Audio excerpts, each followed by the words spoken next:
classics. From the gurgling bass of the infant's heartbeat, it is evident to the artist and his legions of closets that all is not what it had been. Whatever they had hoped for turns out to be a powerful placebo that slices the air as a saucer and knocks us unconscious. They are dealing with a different record, the reincarnate of a band past its prime that looks beyond black leather and crimson river, though it can never recapture that rush of nothing and everything at the same time, cynical as it is now.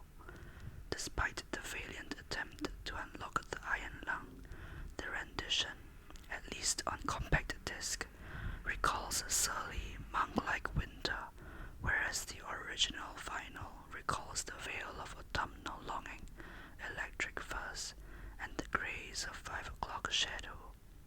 If you slip out of your unitard, I'd be a retard and rhyme like a singing custard, goes its nefarious chorus, made up of an exaltation of incidental lugs recorded and multi-tracked for maximum cathedral effect, who chime too happily for a sophomore that flits between changing rooms, a song buzzing like a hummingbird farming nectar in the morning, a tingle down the ethereal spine when the cherub sends a gentle, fatal spondee through the pump.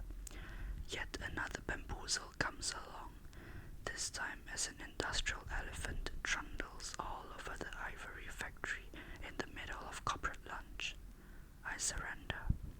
Take your pick. My midnight downloader.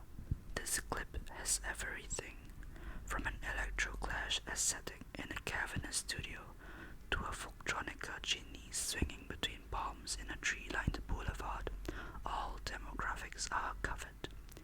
It's a fragile ecosystem, but supported by advanced hydroponics in a greenhouse situated in the icy boondocks of Greenland.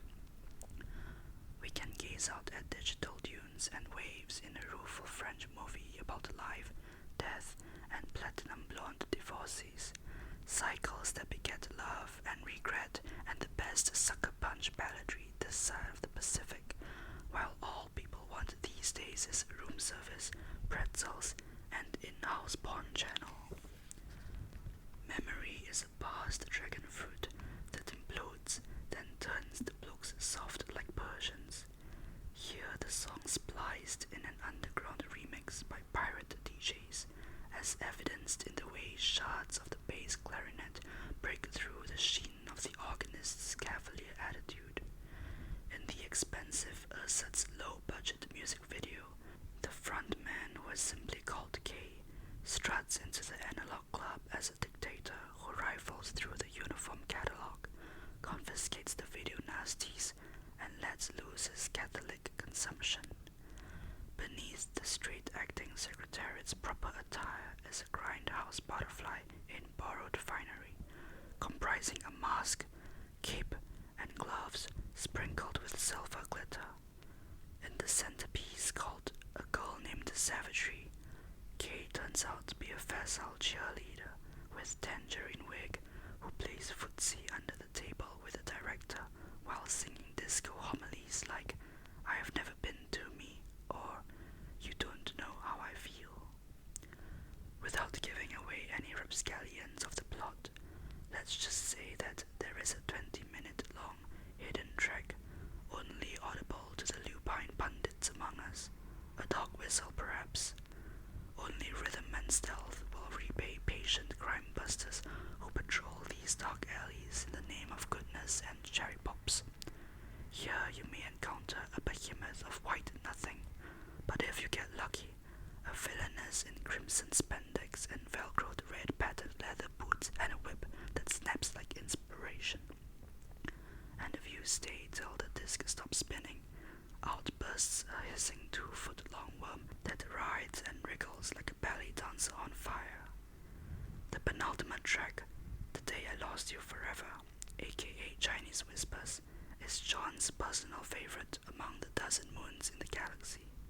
Based in honey, this is home-cooked melody marinated for chart conquest as the uncredited vocalist, a diva of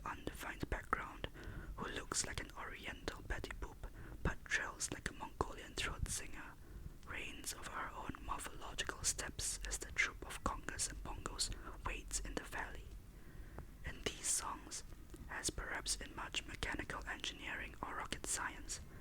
The emotional center that is the original motivation toward a work of art or a simple machine undergoes countless reschedules, self-medications, and compromising positions before swimming towards their final evolutions.